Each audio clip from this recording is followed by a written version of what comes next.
Hello everyone, Rurikhan here bringing you guys another update on the stuff that I've been working on. And even though this is supposed to be a quick update, this particular one might take a little bit because I actually got a lot of stuff that I want to talk about.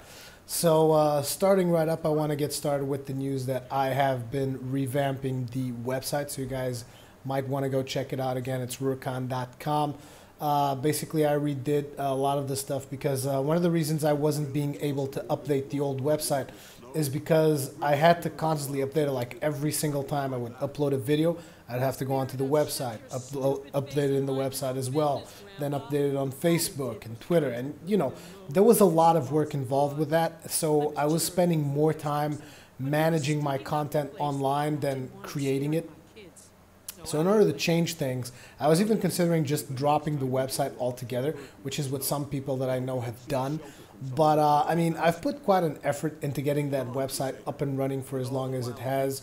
And I wanted to keep something there, even though it might not be the exact same thing it used to be, because obviously that is the whole point of a revamp. I changed a couple of things, so now the homepage will actually give you the latest YouTube video that I've uploaded, and from there you can also go to a series section, which will give you all the series that I've ever worked on in YouTube, neatly arranged into playlists. Once you go into one of those series, it will actually take you into a post where you can leave some comments regarding that series. And yeah, I think it's pretty neatly organized, and the good point about that is that since YouTube playlists update automatically, once I upload a new video, I won't necessarily have to go to the website and put it there because it will already be embedded onto the playlist itself. Now, in case you guys aren't familiar with how to navigate through playlists in the embedded YouTube video player, there's also something right beneath the video that says there, episode playlist, so you guys can go there and check out and see specific episodes. It basically takes you to the YouTube playlist section, and you guys can check out the episodes from there. But other than that, the whole series are there now, so you can watch everything, even incomplete series like Kingdoms of Amalur and that kind of stuff. Instead of sorting through it on YouTube, all of the lists are going to be on the website in the series section. There's also a social area, which is something that I'm still working on, but the whole point of the social area is so that you guys can go there, and it would be almost like going to my Facebook wall, my Twitter page, and my Google Plus page all in one. As it stands now, it has this Facebook thing that I was able to put there. It doesn't really link to my page. I'm not exactly sure how that thing works, to be completely honest, because Facebook is kind of weird with their APIs. I mean, Twitter was amazing. Like, I got to Twitter and I said, look, I want something simple, and they just gave me code to the Twitter thing that you see there. That is exactly what I wanted, except I wanted something exactly like that for my Facebook page, for my Google Plus page. Haven't been able to find those, so still working on those. There's also a live section in there with embeds for Twitch and whatnot. So yeah, a lot of stuff that I'm adding to the website to make it, but basically to try and make it as dynamic as possible without me having to actually constantly put stuff there, because basically what I was doing, I was mirroring YouTube, and that was just dumb. So now stuff is organized. There's stuff on the website if you want to check it out, but you don't have to go to the website. It's just there in case you want to go see the series or whatever. And I also did a cool little thing with the header. It changes its image every time you go there. I believe I've made like 12 different headers or something, at least 9 of them. Not exactly sure how many I actually did, but I did a couple of them. So yeah, that's the news regarding the website. I'm really happy with the way it looks now, and it doesn't need as much maintenance as it used to need. So it definitely is going to free up some time that I can use to make more videos, hopefully anyways. Now also another bit of news is that, as many of you probably know by now, the Live Gamer HD, the card that you guys helped me in getting, actually arrived.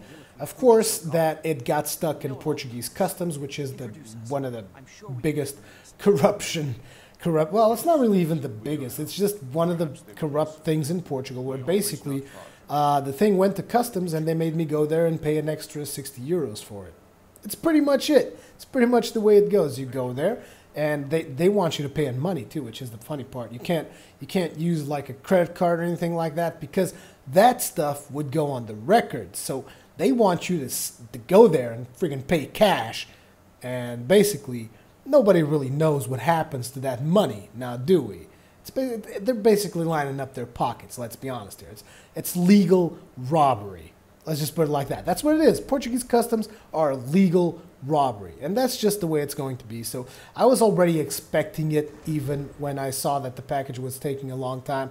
Because that's usually what happens. If it takes a long time, it ends up in customs and I have to go there and pay for it. But anyways, that stuff's been sorted out. I've already paid the extra that I had to pay for it. It was still cheaper than purchasing it in Portugal. So if you guys notice it doesn't cease to have its irony, which is the fact that I order something from the US, I pay $60 in shipping, which I wouldn't have to pay in Portugal. And then I pay 60 euros for customs, which again, I wouldn't have to pay if I bought it in Portugal. And $60 plus 60 euros later, it's still cheaper to buy it in the US. So, I mean, really? Really, Portugal? Really? What do you expect me to tell you? How do you expect me to buy products in Portugal? It's retarded. It's ridiculous. So yeah, the card arrived. I tested it out. I did a video of the unboxing. I haven't put that video up yet because I'm going to make a review video of the card itself. However, it has been delayed for a bit because I'm having a couple of problems with the card. Not hardware problems. A friend of mine told me he had a couple of problems with the card itself, but I thought they would have figured it out by now. They would have fixed it or something, but apparently not. So here's the deal. I have another card from AverMedia, as you guys know. The card that I was using before this one was the AverMedia Game Capture HD. So that works fine with Premiere. So I assumed that, I mean, if one AverMedia card works fine with Premiere, why wouldn't another one, right? But no, the Live Gamer HD does not work with Premiere Pro, which is the reason why I still haven't made my review on it, because basically I made this big feedback post into their forums, and I'm trying to see if they can fix it. But if they don't fix it, in my review video I'm just going to say don't buy this card if you're planning on using Adobe Premiere. Now here's the thing though, me myself, I'm pretty flexible when it comes to changing things. Now some people aren't, and to be honest, I didn't want it to be flexible on this, because basically what happens right now is that I can record native 1080p, but I can't use Premiere Pro, which was I had Premiere Pro down to like a friggin' amazing workflow that I had. I did hundreds upon hundreds of test renders to obtain the best possible results with my videos. So I had all of that stuff down, and all of a sudden, basically now I'm forced to, if I want to keep using the card, I'm forced to learn a whole new editor, a whole new video editor. I know that a lot of you guys don't really care about that. You guys just care about the final product, if the final product looks good or not. So that is why the Borderlands 2 video took so long to come out, is because I had to basically edit it in a different editor and get used to a different editor. So now I'm using Final Cut Pro X. And Final Cut Pro X, despite its name, which seems like this really amazing piece of software, whoa, banging on microphone, sorry about that, which seems like this really amazing piece of software, like really professional. I mean, it does say in the name, Final Cut Pro X. It's like this, oh my God, that must be really complex piece of software. Actually, I even called it Crayon Cut X Rainbow Edition, because that is what it is. It's an overly simplistic video editor. I mean, it's got pictures all over the place when I was already used to just having a strict timeline that worked with specific numbers and whatnot. The editing in Final Cut Pro is a lot more visual. It's a lot more, you know, oh, a little bit of this here, a little bit of this there, you know, hand touching. And whereas in Premiere Pro, for the most part, I already had a lot of set hard numbers for the kind of stuff that I was doing. And I was already getting used to that, and I much preferred that style of editing. But, I mean, for now, I'm aware that I'm going to have to use Final Cut Pro, because there's no going back to 720p upscaling to 1080p. There's just no going back to that. I mean, after you see the results in a video like Borderlands, which just looks really good in my opinion, I mean, I can't go back now to 720p. I need to keep evolving. So for the time being, I'm going to be using Final Cut Pro X, so cut me some slack. It's going to take me a while to get used to the editing, and obviously the render settings aren't as optimized as I had them for Premiere Pro, so I'm also tweaking that stuff a little bit. So yeah.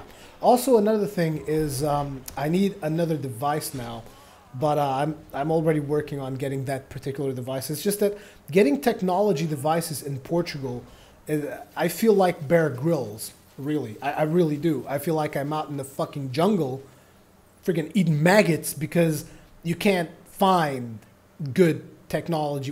When it comes to something just a little bit more specific, you friggin' can't find it in Portugal. Forget about it. So I even had this contact. I talked with him about it, and I was like, he runs this fully dedicated, like, video stuff store, so to speak, store and installation and whatnot. So he runs this video operation, so to speak.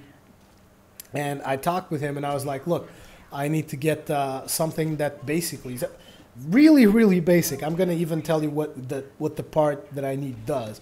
I need something to convert component into HDMI. That's it.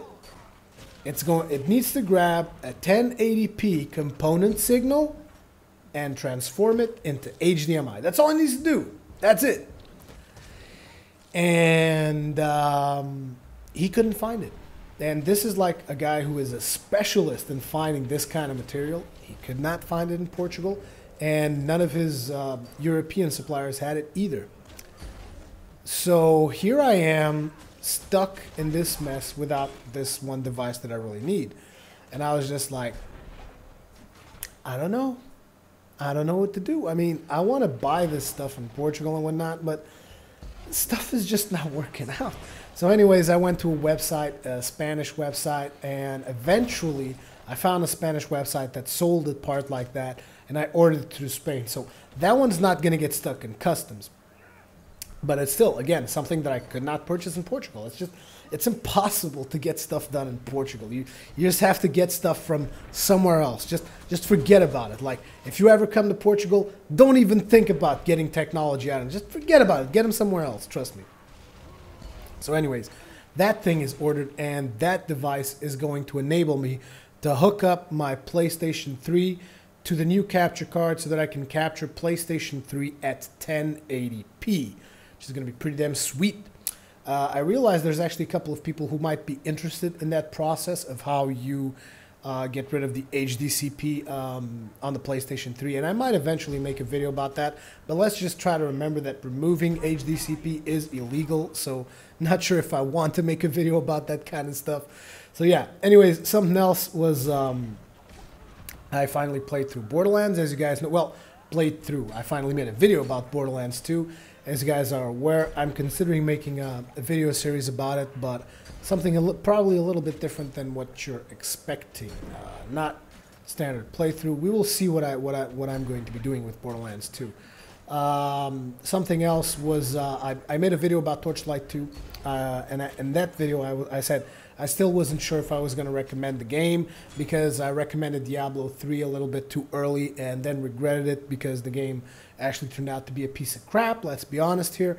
But Torchlight 2 so far has just been so much fun. I've been playing it with a couple of my friends. I even live streamed some of it, and it's just been so much fun that I mean, I have to recommend Torchlight 2 at this point, specifically for the price point they're setting. I believe they're like 20 bucks or something. I mean, seriously, it's just worth it. It's just worth it. Even for the time that I've had fun just now up until this point, it was worth it. And I've only just finished Act 1 last time I played, so it's just like so much more fun to be had still, and I am loving it. I really, really love it. So a lot of people have also been asking for more Guild Wars 2 videos. The problem with that is that the stuff that I'm doing in Guild Wars 2 doesn't really seem like commentary material to me. I mean, it's usually me going through a zone, doing my quests or completing a zone, finding waypoints and whatnot, and it's fun, but there's not a lot of commentary to do about it. It's like, oh, now I'm going to go get this Vista, and you see me going get the Vista. Oh, now I'm going to go get this waypoint. Oh, now I'm going to fill in this heart. oh, now I'm going to do my class quest. And there's not a lot of commentary to be done there. Now, I did try the instance, but the instance runs didn't run so well. I wish there was like this, a group finder, which again, I don't understand how MMOs can come out these days without a group finder.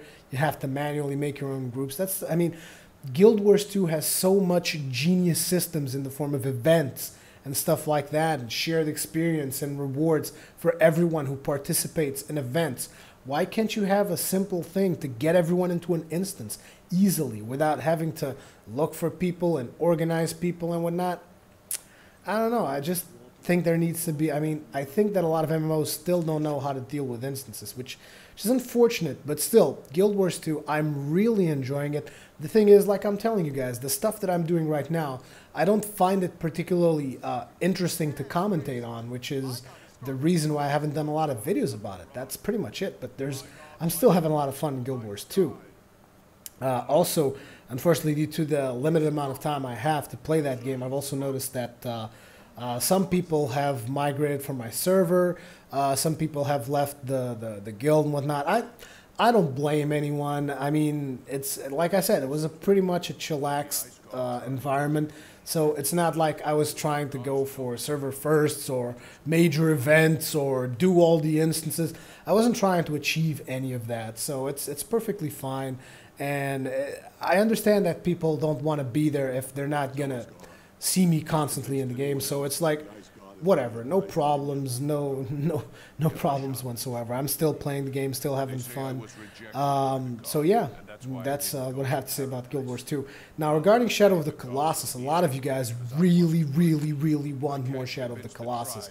And I fully understand that. I myself, I want to play some more Shadow of the Colossus. I want to show you more Shadow of the Colossus.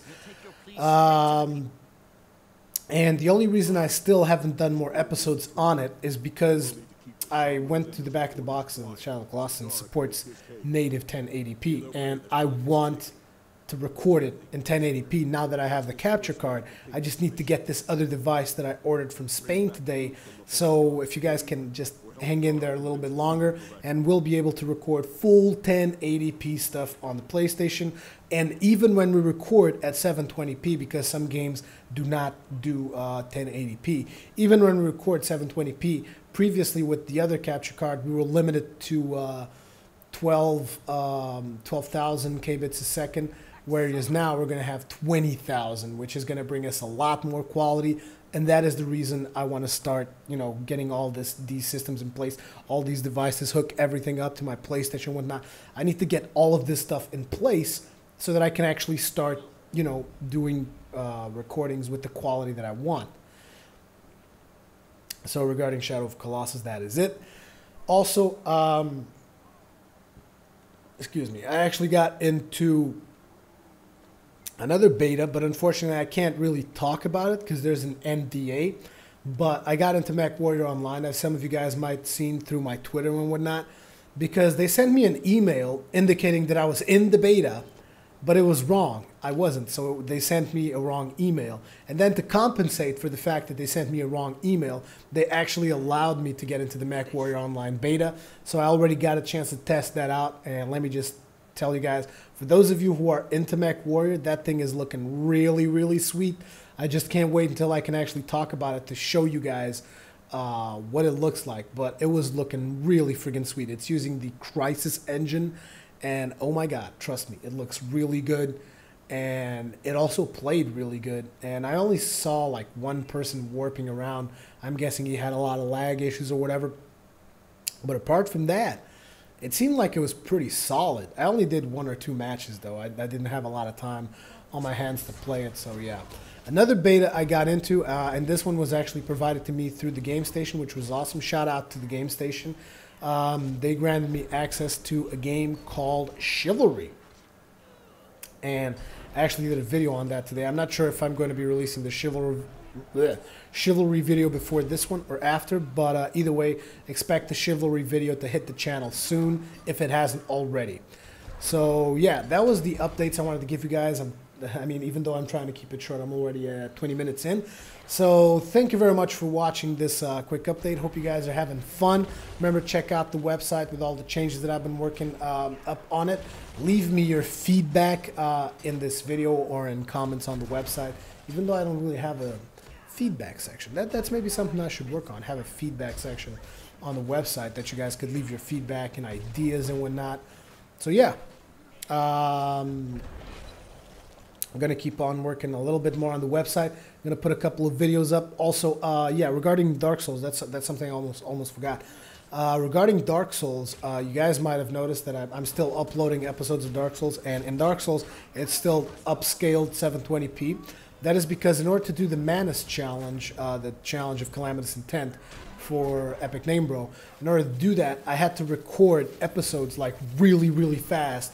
So I recorded everything already all the way up to episode 20 in upscaled 720p.